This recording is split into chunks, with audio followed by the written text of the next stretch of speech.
Brought to you by Penguin.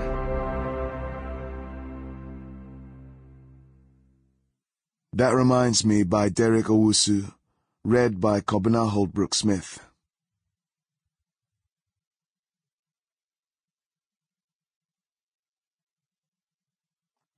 For Berthie, whose friendship defies definition. For Joel, for coming into my life when I needed him most. And Yomi. Always for Yomi. To scathe walls of white and black, it is the crime of the tainted man. Kaleke Kolawole. Author's note. This is the story of Kay.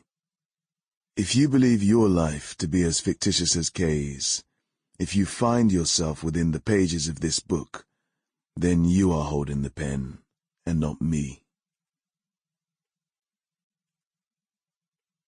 Awareness. Anansi, your 4 gifts raised to nyame grant you no power over the stories I tell. Stories that build like dew, alerting you, but creating no music when they drop onto the drums of our sky. Take my gift, words bound in time, directly to him, and tell me if his features betray recognition or sorrow. 1. He was the only one who didn't laugh. She stepped onto the escalator thinking it could sweep her away, swallow and shred her at the bottom. He would watch as she jumped off like a schoolgirl, brown skirt waving in his memory, and wait to see her smile rise like morning had now begun, the shine of his morning cleaning. But her slow pace meant the last he saw of her was as she turned the corner of the underground, and he was carried away by the indifference of the train. One evening, he decided the strain of longing for love outweighed the strain of longing for home, so in the morning, after watching her nervous dance with the escalator, he stood in the middle of the train doors, arms wide holding them open, waiting for her. Turning the corner, she saw her Samson and ran towards him. It became their right, until train doors became bolted doors and Chubbs in the door of a flat. He loved her enough to turn off the lights before bed, though she could sleep with brightness. Bills kept her awake. He took care of that too. She helped him become a man.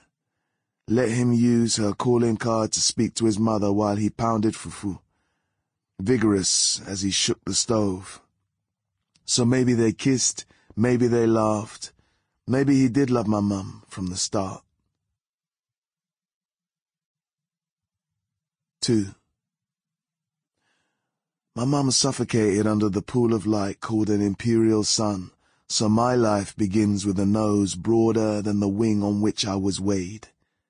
But blessings are missed on the ward where whales are watered down by gasps of meconium. So to breathe, my mum thought, I needed to be streamlined. Without sense, my nose was pressured by 2 fingers to fit the box of Europe, the center of my face growing close, comforting the holes in my appearance. Unknown abuse, I was being molded for progress, a model given by God on which my mother could add the finishing touches.